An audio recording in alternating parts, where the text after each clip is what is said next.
Hello, my name is Alyssa Reyna, and today I'm going to be talking about a movie called Mama Rainbow by Fan Po. And this movie is essentially about the LGBT community and how certain mothers are very accepting and very supportive of their children who are in the LGBT community.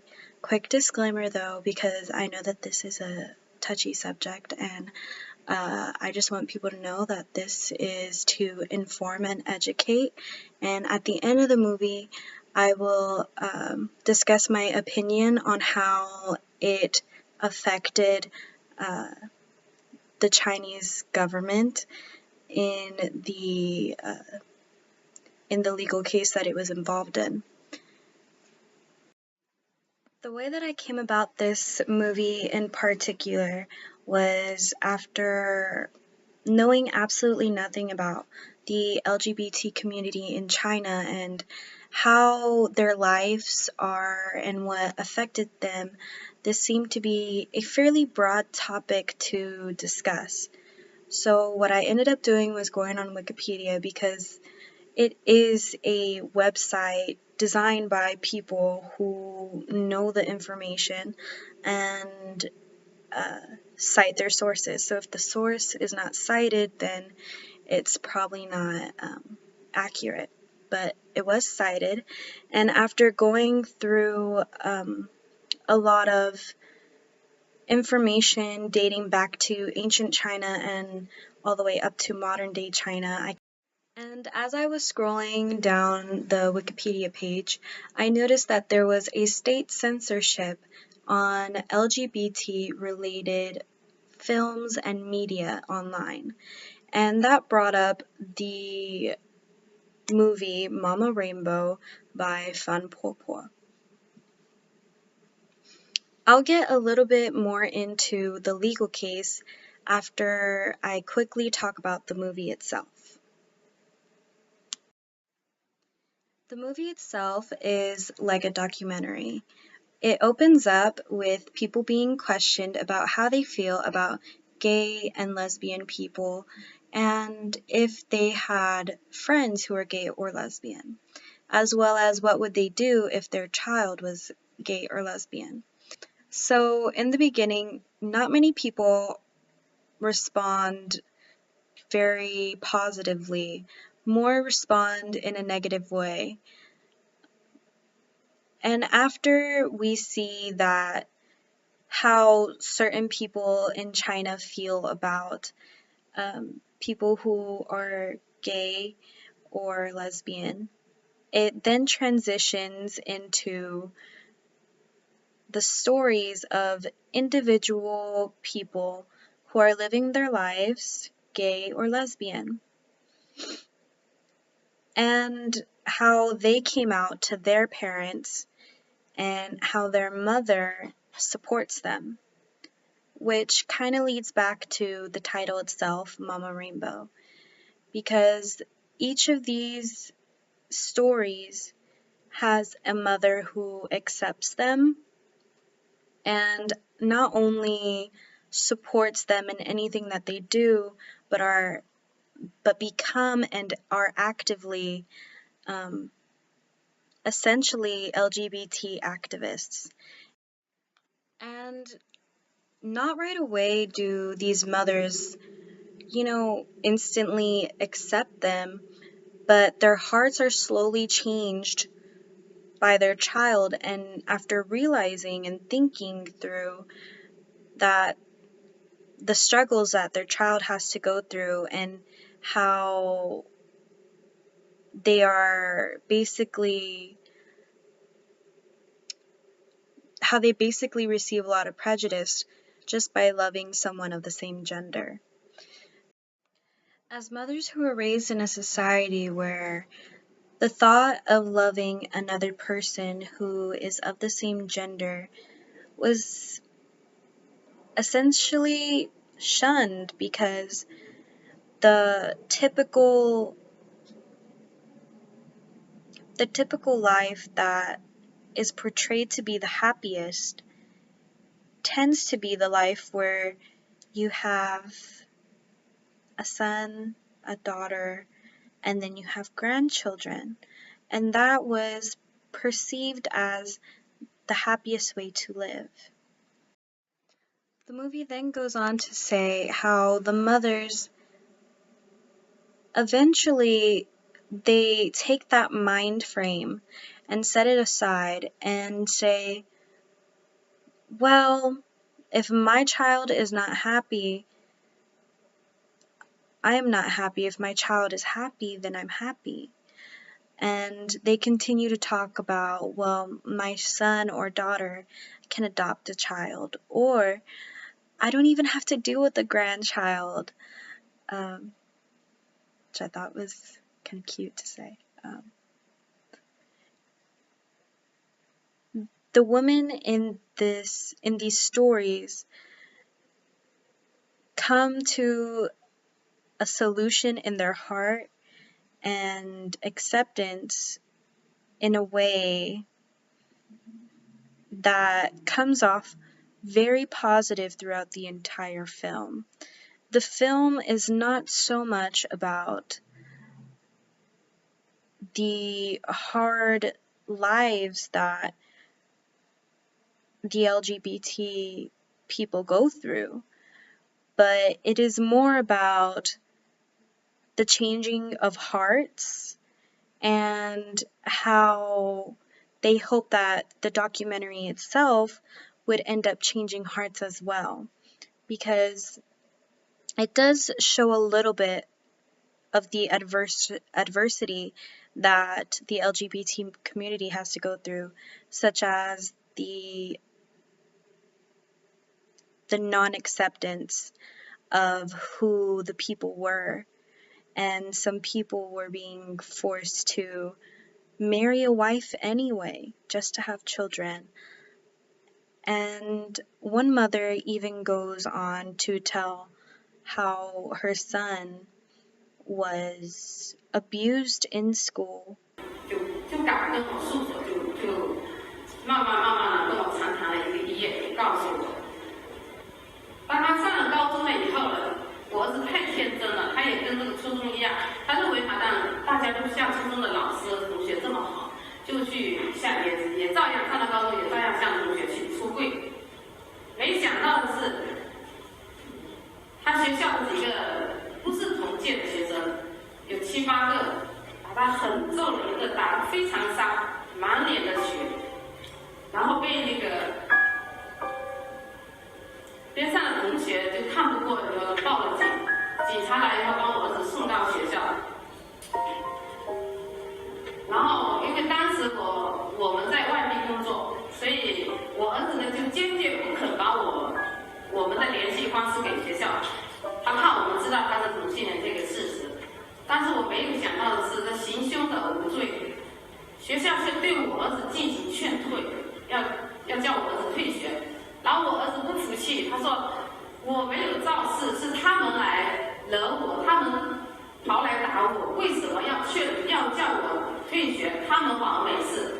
然后在我儿子不服的情况下，老师照样叫他停课，其他打人的孩子照样上课，你就到那个心理辅导室去接受那个心理辅导老师的心理辅导。而且在这个同时，他的老师去每个班级上课的时候，就把我儿子当反面教材，每个班级去说，弄得整个学校对我儿子指指点点。在这样的情况下，我儿子想念也念不下去了，就找到学校说，那我同意退学。但是没有想到的是，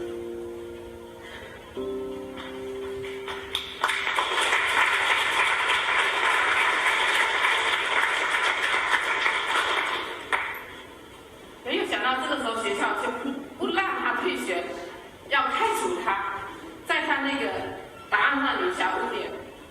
我儿子也实在是没办法了。After the mothers and their children are done telling their story, the movie really comes full circle and ends with people taking the exact same survey. Do you have any gay friends? What do you think about people being gay or lesbian? And what would you do if your children were gay or lesbian? And the answers this time around are far more positive. Now, after this movie was placed onto the internet for people to see and to raise awareness and to educate, it was essentially taken down without any prior email or any reason why. And later on, Fan Popo found this out and decided that he was going to sue. He decided that he was going to sue the State Administration of Radio, Film, and Television, SARFT for short. And he went ahead and sued them. Then afterwards, they made a claim saying they officially had nothing to do with it. So after getting that information from SARFT, he decided that he was going to sue the censor in Beijing. For those of you who are not sure what this censor is and what it includes, there is a censor on the internet that takes down anything in regards to abnormal relationships of any kind, or anything involving essentially lesbian and gay content. So he decided he was going to sue that censor in Beijing. Because not only was he obviously hurt and disappointed that something that he was working on for years suddenly disappeared out of nowhere, he wanted to know what happened to his film, where did it go, and he eventually ended up saying that he just wants justice and to find out what happened, because the site that he posted it on, as well as SARFT, gave him two completely different statements. So